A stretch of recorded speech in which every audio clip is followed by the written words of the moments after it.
Есть такая профессия – родину защищать. Все мы хорошо помним эту фразу из советского фильма.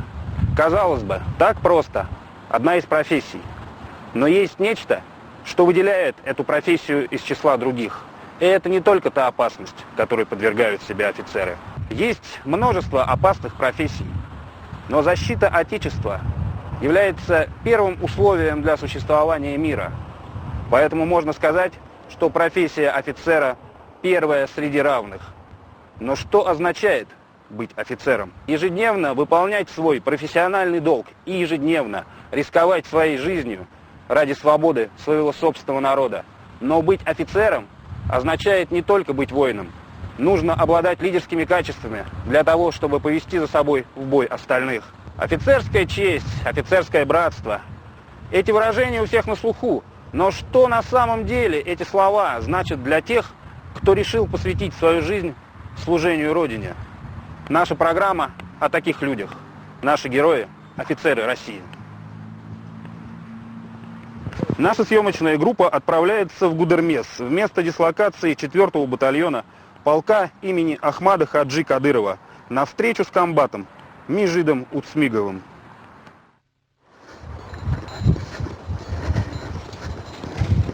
Приветствую вас, командир 4-го батальона полка имени Ахмада Абдулхамидовича Кадырова, Героя России. Он встречает нас при входе. Его грудь увешана орденами и медалями. Командир приглашает нас пройти к себе в кабинет и уже там, немного стесняясь, отвечает на наш вопрос о своих боевых наградах. У меня орден Кадырова. Я его получил. Самая большая и весомая моя награда. Я ее получил в 2007 году за операцию. Есть такой населенный пункт Ханкишюр на острове. Там мы уничтожили 3 боевиков. Базу разгромили.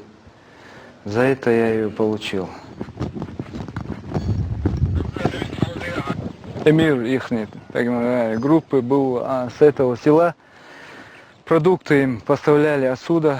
На острове мы нашли надувную лодку. Они переправляли сюда на лодке. Обеспечены они были очень даже хорошо. Все обмундирование, радиостанции, спальные мешки, палатки. Все новое было у них. Мы сюда высадились, провели инструктаж на лодках. Переправились через остров на этот край. Вот туда мы вышли. Сначала был минометный обстрел, подготовка, чтобы нас высадить. Высадились и начали прочесывать мы лес с этого края. Там где-то метров 200 расстояние, ширина острова. Начали прочесывать туда. Уже прямо возле Терека у нас пошел бой. Было 2 человека раненых. Они лежали рядом со мной. И где-то через минут 5, наверное, мне удалось поползти к ним, вытащить их сюда. Но они сами передвигались, вытащили сюда, вот на берег, спустили их туда в Терек, там было мало воды, спустили в Терек, чтобы пули не достали. Вызвали лодки, а лодка у нас, мотор сломался, мы с ней мучились. Я по рации связывался, давайте лодку, у меня раненые. Потери были, конечно, тяжелые, 2 командира взвода за один день. Это очень такие ощутимые потери. Я когда приезжаю в это место, у меня такое чувство волнения. И, конечно, я даже рассказываю, когда я проезжаю, рассказываю, говорю, вот в этом месте у нас был бой. Сама бандгруппа была Шелковского района. Джамаат Шелковского района называлась. И больше она не существует. Ее нет уже. И надеемся, никогда не будет. Медаль за отвагу у меня. Я ее получил в 2005 году. Я принимал участие в уничтожении 4 замов Басаева, Шамиля Басаева. Это за боевое содружество. Но я принимал много участия в многих операциях, почти во всех операциях, которые были в Чечне, представлен к ордену мужества. Межит рассказывает нам о своем жизненном пути. В Советском Союзе он служил в воздушно-десантных войсках в Пскове и говорит, что это во многом определило его дальнейший выбор жизненного пути. Когда вернулся на родину, его страна, которой он давал присягу, исчезала на глазах. Начался развал Советского Союза. Но тем не менее, Межит идет работать в милицию. Это был сложный путь. В 90-е годы Россия погружалась в бездны хаоса, и он сумел сохранить верность своей стране и своему народу. А в 2000-х с образованием Кадыровского полка продолжил свою службу уже в нем. Это был районный отдел Шелковского отдела. Служил я там. Затем пошла вот эта смута. Не любили отдел. Ну, милицию не любили здесь. Она такая непрестижная работа была. И затем, когда уже второй раз война началась, я обратно пошел сюда работать, потому что уже отношение другое было. Народа, самое главное, отношение народа к тебе. Когда создали полк, я сразу же пошел в полк Кадырова. Замкомандира взвода у меня первая должность была, потому что у меня в армии у меня звание было старшина, и мне дали должность замкомандира взвода. Мы работали день и ночь, если так можно сказать, день и ночь. Зимой и летом погибали, получали ранения. Конец 20 века был отмечен в России радикальными государственными преобразованиями, модернизационными изменениями в области экономики, идеологии и культуры. Системный кризис российского общества затронул все его сферы, в том числе сферу ислама, которая с 80-х годов в России переживала бурный подъем. В свое время Ахмад Хаджи Кадыров в своем обращении к соотечественникам говорил, что ислам – религия мира. Он не признает насилия, осуждает все, что делается в ущерб мусульманам. Среди чеченцев сложилось крайне негативное восприятие ваххабизма. Его последователи не без основания считаются повинными в возникновении Второй войны в Чечне. В одно время, когда сюда зашла эта нечисть бородатая, у нас пошли вот эти расколы между собой, даже между друзьями, между даже родственниками. У них первая цель – это убить кого-то, человека, там, неверного. Убивают мул, главу администрации, ну, кого попало, без разницы. Вот этот Гакаев, муслим, он дал приказ своим подчиненным убивать даже сторожа за то, что он получает российскую зарплату. Если сравнивать с другими государственными служащими, работа офицеров хорошо оплачивается.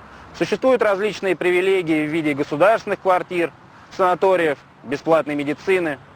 Но тем не менее, офицеры рискуют своей жизнью больше других граждан, а офицеры полиции рискуют ей и в мирное время. Я получил осколочное ранение в голову. Вот оно зашло, у меня осколок зашел сюда, отсюда. И он сейчас тоже у меня в голове сидит. В этом Ханкчурте во время боя получил его. Граната разорвалась рядом, и осколок зашел мне в голову. И до сих пор там мешает, но все равно работать надо. Сейчас в Чечне спокойно, и это произошло благодаря таким парням, как бойцы 4-го батальона в Гудермесе. Эти люди готовы в любой момент выдвинуться по тревоге для выполнения боевых заданий. Сейчас мы объявили тревогу.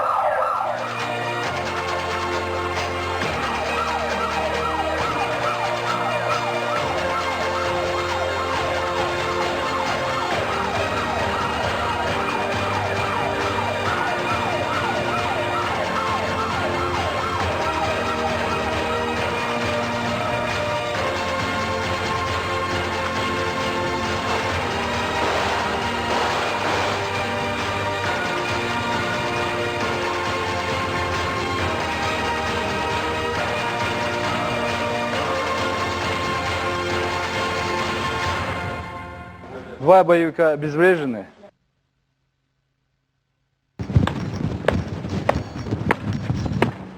Товарищ майор, личный состав 4-го батальона для проведения учебных мероприятий построено. Докладывает заместитель батальона старший лейтенант Ахмедов. Вольно. Вольно! Салам алейкум. Салам алейкум. Комбат Батяня поется в известной песне группы Любе. И действительно, батальон для командира – это вторая семья. И это мы выяснили, спросив мнение офицеров о Межиде. Как он командовать знаю, как он умеет, знаю. Ну, как командир он нам повезло нам. А как товарищ тоже нам повезло. С этим человеком, где бы ни было, можно работать. Мы с нашим командиром работаем со дня основания полка, когда мы еще были рядовыми солдатами. Я бы с ним в любой бой, в любое место, куда он, туда я бы пошел. И все наш батальон, любого возьмешь, он тоже так же. Честь – это главное внутреннее достоинство офицера России. Его доблесть, его чистая совесть. Что значит быть офицером? Этот вопрос мы задали Межиду, и вот что он ответил. Быть офицером для меня – это гордость. Быть ценным своему народу, умереть за народ – это самое большое благо, по-моему, на земле. Я бы это с удовольствием сделал бы. Офицеры России, погибшие и выжившие, до конца выполнившие свой служебный, гражданский и воинский долг, они всегда будут примером для граждан новой России.